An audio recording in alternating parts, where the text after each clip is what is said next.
சார்கதிங்காவானும் அந்தமிழா எந்த நமக்காவானும் எந்த உயிர் தானாகுவானும் சரணாகுவானும் அருள்கோனாகுவானும் குரு அருள்குருநாதர் சோமசுந்தரநாயக திருவடிகள் போற்றி போற்றி.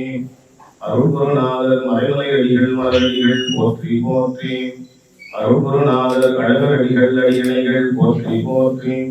அருள்குருநாதர் ஆடல் செய்யா திருவடிகள் போற்றி போற்றி. திருக்கள் குன்றி செல்வா போற்றி. பொறுப்பவர் புவனத்து அரணே போற்றி. அருள்தரும் நோன் மணித்தாயாராய் ஐம்பூதநாத பெருமான் திருவடிகள் போற்றி போற்றி. இறைவனுடைய பெருங்கருணையினாலே இன்றைய தினம் எளியன் இங்கே கலந்து கொள்கிற வழிபாட்டில் கலந்து கொள்கிற நல்ல சூழல் எளியனுக்கு அமைந்திருக்கிறது. அருமையான இந்த வழிபாட்டில் சிறப்பான முறையிலே சைவத்துக்கும் தமிழுக்கும் திருமுறைகளுக்கும் தொண்டு செய்கிற பேரன்பர் சச்சிதானந்த ஐயா அவர்கள் வருகின்றிருக்கிறார்கள். அவர்களுக்கும் எனக்கு முன்னாலே உரையாற்றி சிறப்பித்த குருக்களை அவர்களுக்கும் எனக்கு அருகில் அமர்ந்திருக்கிற சண்முகம் ஐயா அவர்களுக்கும் மற்றும் உள்ள அன்பர்கள் இருவருக்கும் வருகிறவர்களுக்கெல்லாம் என்னுடைய நெஞ்சார்ந்த நன்றியையும் பாராட்டையும் வாழ்க்கையும் தெரிவித்துக் கொள்கிறேன். என்னுடைய பார்த்திபன் அவர்கள் இங்கு புலம்பெயர்ந்து சென்று வாழ்ந்து கொண்டிருந்தாலும் நாம் பிறந்த நாட்டுக்கு தொண்டு செய்ய வேண்டும் என்றும் அதன் அடிப்படையில் நம்முடைய சமயத்துக்கு தொண்டு செய்ய வேண்டும் என்ற அடிப்படையில் தென்னாடி என்ற செந்தமிழ் ஆளும் வளத்தை உதவி தமிழ் வழிபாட்டையும் திருமுறையையும் என்ற ஒரு பணியை செய்து கொண்டிருக்கிறார். அவர் இன்றைய தினம் இந்த வழிபாட்டில் கலந்து கொள்ள வேண்டும் என்று அன்போடு கேட்கின்றார். தென்னாடு நிறைமதி நாளிலே வெளியிடுகிற இந்த நூல் வெளியீட்டிலும் நம்முடைய நட்சத்திர குருமணியாக விளங்குகிற தர்மயாரின் 27வது குருமகாசனிதாவுடைய 60ஆம் ஆண்டு மணிவிழா நிகழ்ச்சியிலும் பக்கத்தில் இன்னொரு கோவிலில் ஒரு குடம் இருக்கு, அது தீக்கை நிகழ்ச்சி செய்ய வேண்டும் என்று நினைத்திருக்கிறார்கள். அருமையான இந்த நிகழ்ச்சிகளில் ஈடுபடுத்திய பார்த்திபன் அவர்களுக்கு நன்றியை தெரிவித்துக் கொள்கிறேன். தர்மயாரினுடைய குருமகாசனிதான 3 நிதானங்களோடு தொடர்புடைய குடும்பம் எங்களுடைய குடும்பம். என்னுடைய தந்தையார் மறைமலையடிகளாருடைய மாணவர். ஏறக்குறைய 1938 அவர் திருவடி அடைந்த காலம் வரையிலும் அவரோடு மிக நெருக்கமாக இருந்து தமிழுக்கும் சைவத்துக்கும் தொண்டாற்றிய பெருமகனார்.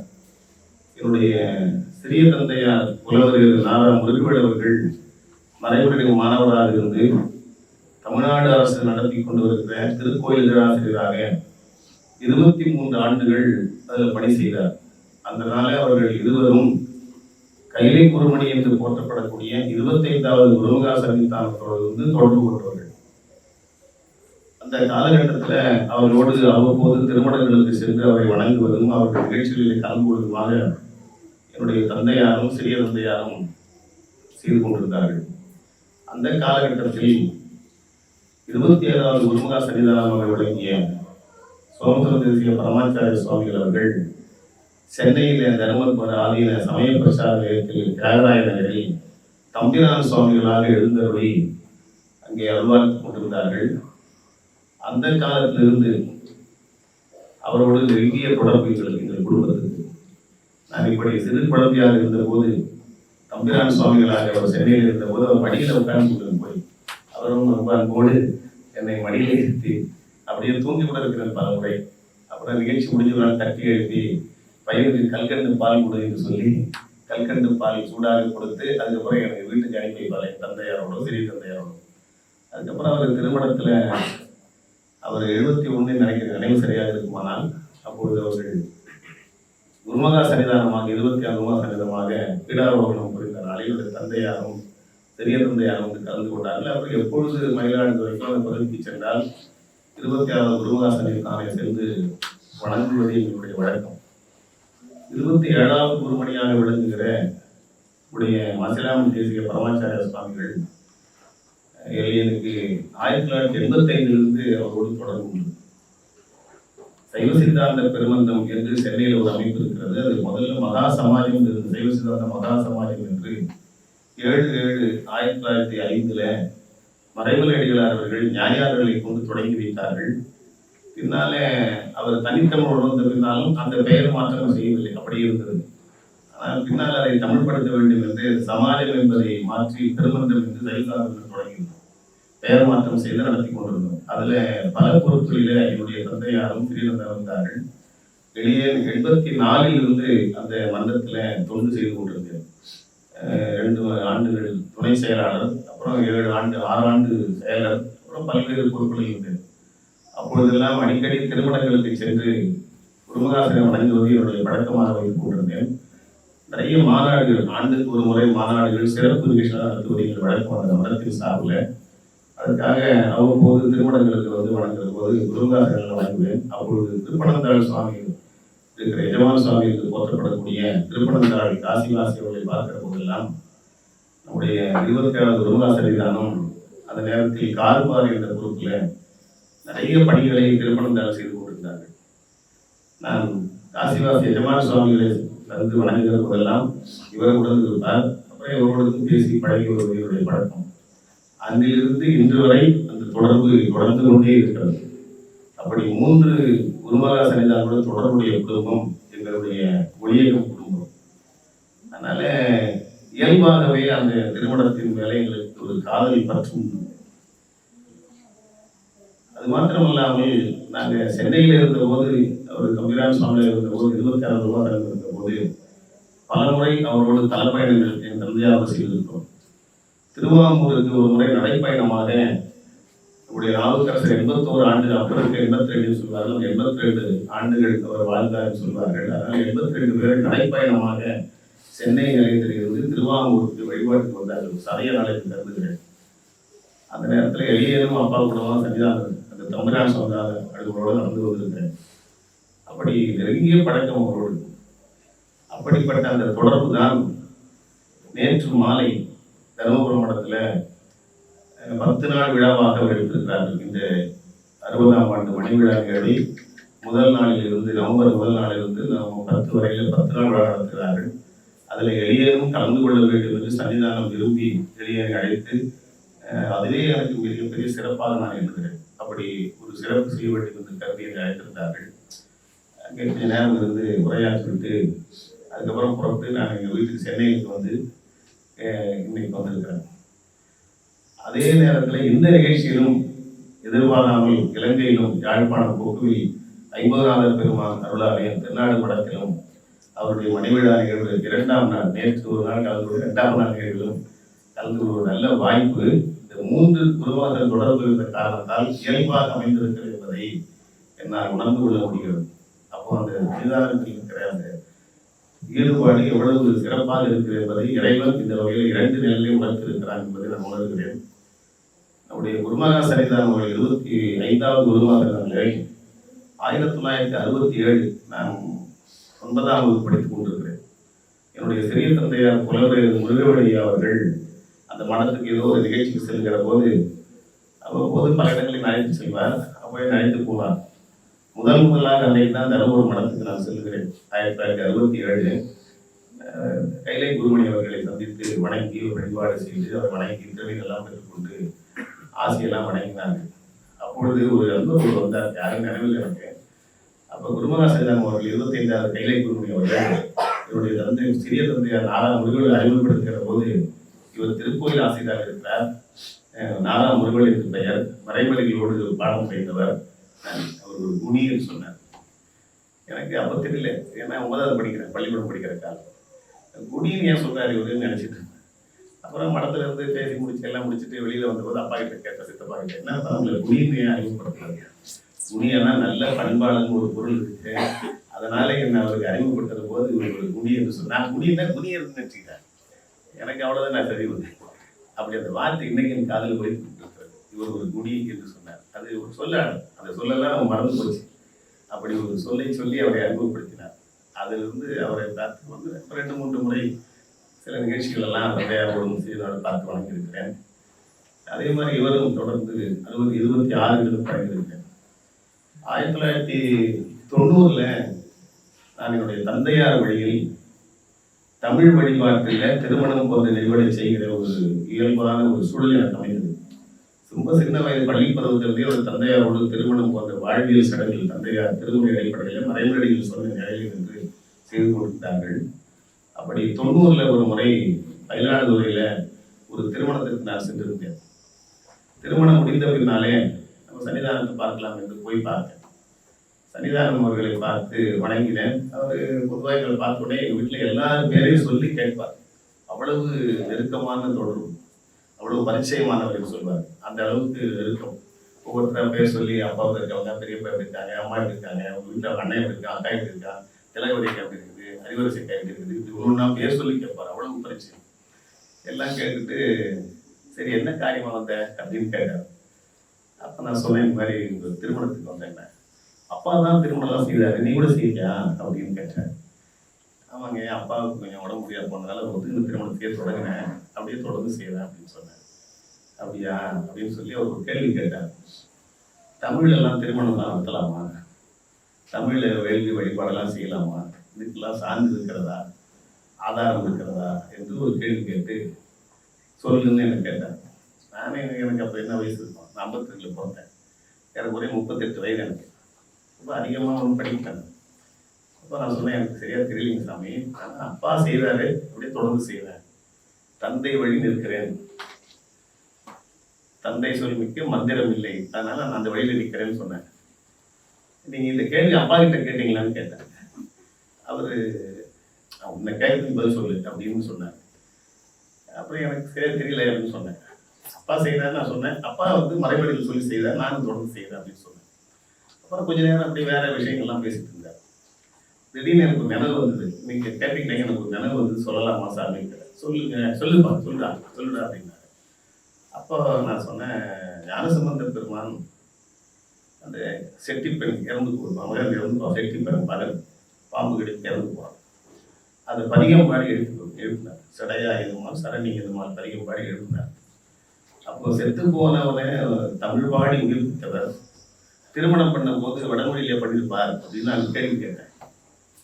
சன்னிதானம் சொன்னாங்க, நான் கேள்வி கேட்டேன், நீ பதில் சொல்லணும், நீங்க என்ன கேள்வி கேட்கக்கூடாது அப்படின்னு உரிமையோடு நான் கேள்வி கேட்க பதில் சொல்றேன், நீ என்ன கேள்வி கேட்கிற அப்படின்னு கேட்டார். இல்லைங்க சாமி, இது நிலவு வந்தது அப்படின்னு. சரி அப்படி இருக்கணும். அவர் எழுப்பினாரு, பாட்டு இருக்குது, திருமணம் பண்ணார், பெரிய படத்துல இருந்து தமிழ்ல பண்ணாருன்னு இருக்குதா அப்படின்னு கேட்டார். பண்ணி வச்சாருன்னு இருக்குது அப்படின்னு மட்டும் நான் சொன்னேன். அப்போ அவர் பண்ணல தான் தமிழ்ல பண்ணாரா அப்படின்னு கேட்டார். அதுக்கப்புறம் வேற சில விஷயங்கள் பேசிட்டு 2 மணி நேரம் ஏற போய் இருக்கும். அதுக்கப்புறம் சாப்பிட வச்சு நான் சொல்லிட்டு நான் நன்றி வணக்கம் நன்றி சொல்லி புறப்பட போது சொன்னார், நீ அப்பா கிட்ட கேட்டு எனக்கு பதில் சொல்லு அப்படின்னு சொல்லி வச்சார். ஆனால் அதுக்கப்புறம் நான் அதை சொல்லலை. அப்பா கேட்டேன். அப்பா சொன்னாங்க, செய்யக்கூடாதுன்னு நீங்கள் இல்லை அப்படின்னு சொன்னார். சன்னிதானம் இப்படி கேட்டான்னு சொன்னேன். நான் அது அப்பா செய்கிற திருமணங்களுக்கு சன்னிதானம் வந்துருக்குறாங்க. நானே திருவதியில் போகும்போது பார்த்துருக்கிறேன், பல திருமணங்களை வாழ்த்தி பேசியிருக்கிறார். அப்போ ஆனால் இதெல்லாம் அவர் கேட்டதில்லை அப்படின்னு சொன்னார். ஒரு காலம் அப்பா ரொம்ப வயதில் பெரிய ஒரு நாள் கேட்கலையும் தெரியல, ஆனால் அவர் கேட்கலன்னு சொன்னார். அதுக்கப்புறம் நான் பலமுறை பார்த்தாலும் இதை பற்றி பேசுறதில்லை. அவரும் அதை பற்றி கேட்கல. பொதுவாக எப்படின்னு கேட்டுட்டு தெளிவு பூசி அனுப்பி வைப்பார். இப்படி அவரோடு இருந்தது. நம்ம குருமகா சன்னிதானம் 27 குருமகா சன்னிதானம் அவர்கள் 2019 திருமண மடத்தில் பீடாரோகணம் 19. அப்போ பெருக்கூட்டம். அந்த சன்னிதானம் பீடாரோகணம் பண்ணும்போது அப்பா சித்தப்பா தான் நான் போல. இந்த இதுக்கு கட்டாயம் போன நினைச்சு நானே மனைவிமா அவங்க வீட்டுக்கு போன மடத்துக்கு போனால் பெருக்கூட்டம். உள்ளவே போக முடியல, அவ்வளவு கூட்டம். ஒரு வாரம் எப்படியும் அவங்க ஒரு அன்பர்கிட்ட சொல்லி வேறு வழியில் கூட்டுங்க, என்னை உள்ளே கூட்டு போயிருக்காங்க. அங்கேயும் பெரிய கூட்டம். சன்னிதானம் இருக்கையில் பீடத்தில் உட்காந்துருக்கிறாங்க. எல்லாம் இவரை கத்துறதை இங்கேருந்து இப்படி அப்படி வேறு விடாத மாதிரி இருக்கிற கூட்டம். அந்த அரங்கம் முழுதும் கூட்டம். சரி, நாங்கள் அவங்க எப்படி நெருங்கி கிட்ட பார்த்து கும்பிட்டு விடணுமே. அவர் அந்த பக்கத்தில் இருந்த உதவியாளரை கூப்பிட்டு 2 சால்வை கொண்டார் சொல்லி 2 பேருக்கு சால்வை ஊற்றி ஒரு பிரசாத பையெல்லாம் கொடுத்து பெரியெல்லாம் பூசி வாழ்த்தி அப்புறமா ஓய்வாக வாங்க அப்படின்னு ஒரு செல் சொன்னார். சரி, சன்னிதானம் அப்படி சொல்லியிருக்கிறாங்களே, நம்ம எப்படியாவது போனோமே அப்படின்னு சொல்லி ஒரு 2-3 மாதம் மேலே இருந்து நினைக்கிறாங்க. கழிச்சு ஒரு நாள் அவர் எங்கேயோ பார்த்து சொன்னேன், இந்த மாதிரி நீங்கள் சொன்னீங்க, நான் வரல, எப்போது பார்த்து வந்துடுறேன் அப்படின்னு சொல்லிட்டு சொர்க்கநாதர் பூசையை நான் பழைய சன்னிதானம் பண்ணும்போது பார்த்துருக்கேன். மறுபடியும் பார்க்கணுன்னா ஒரு நாள் வாங்க அதே மாதிரி சொந்தநாதனுடைய பணம் கட்டி அந்த வழிபாடு கிட்ட இருந்து பண்ணி அவருக்கு அந்த இந்த வில்வ மாலை எனக்கு இதெல்லாம் வைத்து எனக்கு சால்வெல்லாம் போட்டு சிறப்பு செய்தார். அப்புறம் ஒரு முறை ஒரு ரொம்ப நேரம் சொன்னாரேன்னு சொல்லி தனிப்பட்ட முறையில் பேசுகிறேன்னு சொல்லி ஒரு முறை நானே என் மனைவி சில நண்பர்களோடு திருமணத்தில் போய் சன்னிதானம் அவர்களை பார்த்து சென்றேன். அப்போ மதிய நேரம் உணவு முடித்து அங்கே ஓய்வு இருக்கிற இடம் அந்த நேரத்தில் தான் நான் போயிருந்தேன். அப்புறம் உள்ளே போய் சொன்னாங்க. அப்புறம் அவர் சொன்னார். நாங்கள் 7 பேர் போனோம். எல்லாருக்கும் திருவிழெல்லாம் பூசி ரொம்ப ஓய்வு வந்தது. சதானி கூட கைட்டி பக்கத்தில் ஒரு இருக்கையில் வச்சிருந்தார். அப்புறம் அப்படியே உட்காந்து விழுந்து கும்பிட்டு திருவிழெல்லாம் பூசி அவ்வளோ 2 மணி நேரம் ஏறக்குறைய பழைய சன்னிதானம் எப்படி பேசினார் ஒரு 2 மணி நேரம் 2.25 மணி நேரம் பேசிக்கொண்டே இருந்தார். பல செய்திகளை எல்லாம் சொல்லி பேசிக்கொண்டிருக்கும் போது இடையில தமிழ் வழிபாட்டை பற்றி அவரும் பேசினார். அப்படி பேசுகிற போது பின்னால் இருந்த உதவியாளரை அழைத்து அங்கே டேபிள் மேலே ஒரு தீர்மானம் ஒன்று போட்டது தமிழ் வழிபாடு பற்றி அதை எடுத்துட்டு வர சொன்னார். ஒரு ஜெராக்ஸ் காப்பி அதை போய் தமிழ் எடுத்துட்டு வந்தார். அது 2 பக்கம். அதில் வந்து நம்ம குருமகா சன்னிதானம் பழைய சன்னிதானம் அப்புறம் பல ஆதீனங்கள் பல சார்ந்தவர்கள் தமிழ் வழிபாட்டு சார்புடையவர்கள் அதெல்லாம் இதில் கலந்துரையாடலில் கலந்துக்கிறார்கள். அதையெல்லாம் போட்டு கையெழுத்து போட்டிருக்காங்க. தீர்மானம் இது யார் கையெழுத்து இதுதான் கையெழுத்து இது வந்து தேவநாயகியில் போட்டிருக்குது எல்லாம் சொன்னார். எல்லாம் சொல்லி ஒரு தீர்மானத்தையும் படித்து காட்டி அதை பற்றி மட்டும் ஒரு 1/2 மணி நேரம் பேசினார். அப்புறம் சன்னிதானம் அவர்கள் நீங்கள் தமிழெல்லாம் வழிபாடு பண்ணுறீங்க இதெல்லாம் ஆகமத்துக்கு புறம்பு அப்படி இப்படி ரொம்ப நேரம் பேசிட்டு இருந்தார். நான் சொன்ன மாற்றங்களை ஏற்றுக்கொள்வதானே இருக்குது. எத்தனையோ மாற்றங்களை ஏற்றுக்கொண்டு இருக்கிறோம். அதனால இது ஒரு மாற்றமா இருக்கட்டுமே அப்படின்னு சொன்னேன். அப்படி இல்லை மரபெல்லாம் மாறக்கூடாது அது அந்த சன்னிதானம் சொன்னார். இது அதே கருத்து இவரும் சொன்னார். ஆனால் எங்களுக்கு வந்து இருக்கிற அந்த மறைமுறைகளுடைய தாக்கம் எங்கள் தந்தையார் அவரோடு ஏறக்குறைய 16 ஆண்டுகள் அவரோடு தொடர்ந்து பயணித்து அவர் சொன்ன பிற்பாடு தான் எங்கள் அப்பா தமிழ் வழிபாடு செய்ய தொடங்கினார். அடிகளாரே சொல்லிக் கொடுத்து கொஞ்சம் கொஞ்சமாக செய்ய தொடங்கி தான் நாங்களாம் செய்ய தொடங்க. இப்போ நிறைய நண்பர்கள் செய்கிறாங்க. அதனால எங்களுக்கு இருக்கிற அந்த மறைமுறைகளுடைய தாக்கத்தினால அதிலிருந்து மீள முடியவில்லை. அதனால அதில் ஒரு ஈடுபாடு ஏற்பட்டு அதிலே தொய்வு இருந்ததுனால அதெல்லாம் எங்கள் தாய்மொழி அது ஒன்று. அதனால அந்த மொழியில் ஊற்றமாக இருக்க வேண்டும் அந்த மொழியில் வழிபாடு செய்ய வேண்டும் என்று அடிகள் சொல்ற கருத்துக்கெல்லாம் உள்வாங்கி கொண்டதுனால அது வந்து மீறவில்லை. அப்போ நாங்கள் அவருக்கு முரணாக இருக்கோம். பழைய சன்னிதானம் சொல்லி நான் கேட்கல, இப்போ இருக்கிற சன்னிதானம் சொல்லி கேட்கல. எவ்வளவுதான் நான் முரணாக இருந்தாலும் எப்பொழுதுமே எங்களுக்கு அரணாக இருந்து எங்களை வழிநடத்துகிற வகையில் எங்கே பார்த்தாலும் அன்போடு ஆசி கூறி சார்பை போட்டி எங்கே பார்த்தாலும் சிறப்பு செய்கிற ஒரு பழக்கத்தை அவர் முரணாக இருந்தால் கூட எங்கள் மேல் அப்படி அவர் அன்புடையவராக இருக்கிறார். பழைய சார் அப்படித்தான் இவரும் அப்படித்தான். ஒரு முறை நாங்கள் ஒரு 80 அன்பர்கள் பல தலங்கள்லாம் நான் 2 முறை பார்த்துருக்கேன். 276 தலங்களையும் கைலாயம் உட்பட இலங்கையில் இருக்கிற கேதீச்சரம் திருமணமலை உட்பட 2 முறை.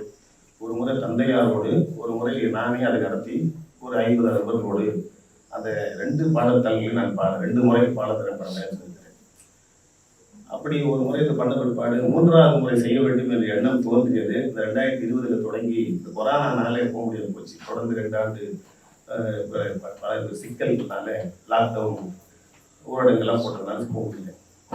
சரி இது போனாலும் போகாமல் இருக்குன்னு சொல்லி 63 நாயன்மார் தலங்களை எல்லாம் அவர்கள் அவதாரம் செய்தாலும் முக்தி பெற்ற தலம் இதையெல்லாம் வந்து வழிபாடு செய்ய வேண்டும் என்று ஒரு 80 அன்பர்களோடு 1.5 ஆண்டுகளில் அந்த 63 நாயன்மாருடைய அவதாரம் முக்தி தலங்களை சேர்ந்து வழிபாடு செய்தோம். அப்போ சீர்காழி பக்கத்தில் இருக்கிற அந்த பகுதியில் போகிற போது நம்முடைய சன்னிதானம் அவர்கள் திருமணத்திலிருந்து மயிலாடுதுறை சீர்காழியிலிருந்து வடை பயணமாக மயிலாடுதுறை நோக்கி வராது நினைக்கிறேன். இந்த செய்தி கேட்டு நான் ஒரு 2 வண்டி முன்னாடி போயிடுச்சு. நாங்கள் வர்றது எனக்கு பின்னாடி ஒரு வண்டியும் அதுக்கு அடுத்து தொடர்ந்து இப்போ தள்ளி வந்தோம். அப்போ தான் சன்னிதானம் வர்றது சில பேர் ஒருத்தர் சொன்னாங்க. யாரோ அங்கே சத்தம் கேட்குது, இந்த மேளம்லாம் வாசிக்கின்னு எல்லாம் கூப்பிட்டு வராங்க. ஓரமாக நடந்து வராங்க, நடைப்பயணமாக வராங்க. அப்போ நான் உடனே வண்டி இருக்கு சொல்லி 2 வண்டியில் இருக்க அன்பெல்லாம் இறக்கி சன்னிதானம் வர இருங்கன்னு சொல்லி அந்த சாலையிலே நின்று அவர் வரும்போது விருது கும்பிட்டு திருநீர் பூசினோடனே 40 அன்பர்களுக்கும் அவர் திருநீர் பூசி அந்த நின்ன இடத்துல இருந்து தெருவிலேயே அந்த சாலையிலேயே அந்த ஊரில் நடந்து போகிற நடைப்பயணத்தை நிறுத்தி எங்களுக்கெல்லாம் திருநீர் பூசி அதே போல் சாலை போற்றி பிரசாத பையெல்லாம் கொடுத்து அப்புறம் என்ன திடீர்னு நீங்கள் வந்து கூட பேர் 63 நாயன்மார் தலங்கள்லாம் ரசிக்கிறோம் என்று சொல்லும்போது நானும் ஒரு முறை ரசித்திருக்கிறேன் என்று சொல்லி வாழ்த்தி உங்கள் தலைப்பயணம் சிறப்பாக நடைபெற வேண்டும் என்று வாழ்த்து சொன்னார். அப்படி எங்கே பார்த்தாலும் எந்த நிலையில் இருந்தாலும் நாங்கள் அந்த வழிபாட்டில் மட்டும் தமிழ் இருப்பதனாலே எங்களை புறந்தல்லாமல் இவர்களும் நம்மவர்கள் என்ற எண்ணத்தோடு அவர்கள் எப்பொழுதுமே என் மேலே ஒரு அன்பும் பரிவும் கருணையும் கொண்டவர்களாக விளங்குபவர் நம்முடைய மாசிலாமணி தேசிய பரமாச்சாரிய சுவாமிகள். அவர் இந்த 60ஆம் ஆண்டு விழாவை ஒட்டி இந்த ஆண்டு அவருடைய மணி விழா ஆண்டு என்பதனால மார்கழி மாதம் அந்த ஒரு திங்கள்ல பொதுவாக சன்னிதானம் தர்மயாத சன்னிதானம் யாராக இருந்தாலும் அந்த ஒரு மாதம் மார்கழி மாதத்துல அவங்களுடைய 27 கோயிலுக்கும் 27 நாள் கோயில் இருக்கணும் மார்கழி மாதத்துல. அப்படி சன்னிதானம் பழைய சன்னிதானம் பல கோயிலுக்கு போகும்போது நான் அந்த மார்கழி மாதத்துல அங்கே தலத்திலே சந்தித்திருக்கிறேன். அந்த மாதிரி ஒரு பயணம். இவங்க என்ன பண்ணாங்கன்னா அந்த ஒரு மாதம் மார்கழி மாதத்துல மணிவிழா ஆண்டாக இருக்கிற மார்கழி திங்கள்ல பாடல் தலங்கள் முழுதையும் அந்த ஒரு மாதத்துல ஒரு பயணம் செய்து வழிபாடு செய்தார்கள். அது ஒரு பரபரப்பான சூழல். அந்த நேரத்தில் அவருடைய சிறிய தந்தையார் புலவர் முருகனுடைய அவர்களுக்கு 100ஆண்டு விழா. அதை நான் செய்ய வேண்டும் என்று கருதி அது அங்கே சென்னையில் இருக்கிற தருமபுர ஆதீன சமய பிரச்சார நிலையத்திலே வைக்கணும் என்று நான் கருதினேன். அவருக்கு சன்னிதானத்துக்கு தகவல் சொன்னேன், இந்த மாதிரி செய்யணும்னு. அப்போ ஏன் அங்கே செய்யணும்னு நினைச்சேன் அப்படின்னு சொன்னால், என்னுடைய சிறிய தந்தையார் 1985 ஏப்ரல் மாதம் 7ஆம் தேதி அவர் திரும்பி அடைந்தார். மருத்துவமனையிலிருந்து கொண்டு வரத்து நிற்கிற உடம்பை அவர் பல வைவதிகால சொற்பொழிவுகள், திருமுறை சொற்பொழிவுகள், கோயில் ஆசிரியர்கள் பல பொறுப்புகளுக்கால நிறைய அன்பர்கள் அஞ்சலி செலுத்த வருவார்கள். நாங்கள் இருக்கிற வீடு ரொம்ப சின்ன வீடு, வாடகை வீடு, சிறுகுடி. அதனால அங்கே வைக்கிறது வாய்ப்பு இல்லை. எங்கே வைக்கலாம்னு மருத்துவமனையிலிருந்து சிந்தனை செய்து கொண்டிருந்த போது மடத்தில் கேட்கலாம், சென்னையில் இருக்கிற அந்த மடத்தில் வைக்கலாம் சொல்லி எங்கள் அப்பா சொன்னார். அப்போ சென்னையில் ஒரு அன்பர் தாமோதரன் தருமபுர மடத்தில் ரொம்ப வேண்டியவர். அவர் வீட்டுக்கு போய் இரவு 9:30 மணி 10 மணி இருக்கும். அவர் வீட்டுக்கு மருத்துவமனையில் இருந்தால் வீட்டுக்கு போய் இந்த மாதிரி அப்பா சொல்கிறாங்க, நீங்கள் சன்னிதானத்துக்கு கொஞ்சம் தகவல் இருக்கு. ஏன்னா அவர் வீட்டில் ஃபோன் இருந்தது. அந்த நேரத்தில் ஒரு எஸ்டிடி கால் போட்டு பேசினேன். தற்செயலாக சன்னிதானமும் அந்த நேரத்தில் இருந்தனால எடுத்து பேசுனேன். தகவல் சொன்ன உடனே தாராளமாக நீங்கள் உடம்பை கொண்டு வைக்கலாம், மடத்தில் எந்த பொறுப்பும் இல்லை. வகுப்பு நடத்தியிருக்கிறார், பல ஆண்டுகள் அந்த இடத்துல வகுப்பு நடத்தியிருக்கிறார். ஆனால் எங்கள் சித்தப்பா மேலே எங்கள் குடும்பம் இருக்கிற அன்பின் காரணமாக சன்னிதானம் அவர்கள் எங்கள் சித்தப்பாவுடைய உயிரற்ற அந்த உடலை அந்த இடத்தில் பொதுமக்கள் அஞ்சலிக்காக வைக்க சொல்லி 1.5 நாள் அங்கே வைத்திருந்து அதுக்கப்புறம் அங்கிருந்து தான் நாங்கள் உடம்பு எடுத்து போய் எடுத்தோம். அப்படி கருணையோடு அந்த இடத்தை கொடுத்தவர். அதனால் அவருடைய 100ஆண்டு விழாவை அந்த இடத்திலே நடத்த வேண்டும் என்று எனக்கு ஒரு ஆவல். அதனால அவர்கிட்ட சன்னிதானம் சொன்ன உடனே சன்னிதானம் ரொம்ப மகிழ்ச்சியோடு கட்டாயம் செய்யலாம் அப்படின்னு சொன்னார். அப்போ நான் இந்த மாதிரி உங்களுக்கு இருக்கிற பல்வேறு பணிகளுக்கு இடையில இதில் நீங்கள் தலைமை தாங்கி இந்த மலரை வெளியிட்டு ஒரு உரை அருணுரை நல்க வேண்டும் என்று கேட்டுக்கொண்ட போது ரொம்ப அறிவோடும் பண்போடும் கருணையோடும் ஏற்றுக்கொண்டு பல்வேறு சூழல்களில் அன்றைக்கு காலையில் புறப்பட்டு பூசை முடித்து புறப்பட்டு சென்னையை சுற்றி இருக்கிற 4 தலங்களை வழிபாடு செய்துவிட்டு அந்த நிகழ்ச்சிக்கு கலந்து கொண்டு அந்த மலரை வெளியிட்டு அந்த பெரிய தந்தையாரை பற்றியும் எங்கள் குடும்பத்தை பற்றியும் வெளியனை பற்றியும் ஒரு 25 நிமிடம் உரையாற்றி சிறப்பு செய்திருக்கிறார்.